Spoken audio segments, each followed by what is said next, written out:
Hi అండి. ఈరోజు చింత చిగురు పప్పు ఎలా చేసుకోవాలో చూద్దామండి. కుక్కర్లో పప్పు శుభ్రంగా కడిగి పెట్టుకోవాలండి. ఆ కడిగిన పప్పులో పచ్చిమిర్చి, కొంచెం చింతపండు, ఒక ఒక ఉల్లిగడ్డ, ఒక టమాటా కట్ చేసి వేసుకోవాలి.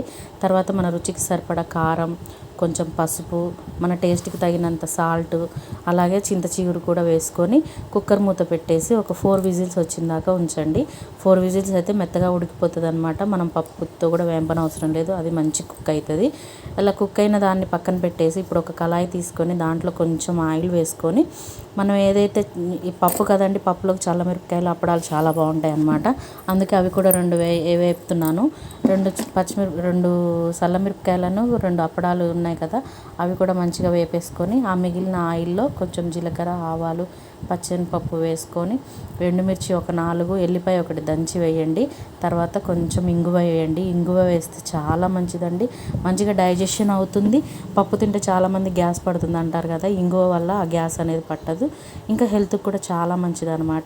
ఇలా కొంచెం కరివేపాకు కూడా వేయండి. ఈ వేగిన దాన్ని మనం ఉడికించి పక్కన పెట్టుకున్నాం కదా పప్పు ఏదైతే ఉందో దాంట్లో కలిపేసేయాలన్నమాట. కలిపేసి మన పప్పు రెడీ అయిపోతుంది. ఇప్పుడు వేడి వేడి అన్నంలో కాసింత ఆవకాయ పచ్చడి వేసుకొని, ఒక చల్లమిరపకాయ, ఒక అప్పడం పెట్టుకొని ఈ పప్పు వేసుకొని తింటే ఉంటుందండి, చాలా బాగుంటుంది అనమాట. ఇప్పుడు మీకు నేను చెప్తుంటే కూడా నా నోట్లో ఊహిలు వస్తున్నాయి అన్నమాట. ఒకసారి ట్రై చేయండి, ఖచ్చితంగా ట్రై చేయండి. చాలా అంటే చాలా బాగుంటుంది. ఎంత కమ్మగా ఉందో, అమృతం అన్నమాట.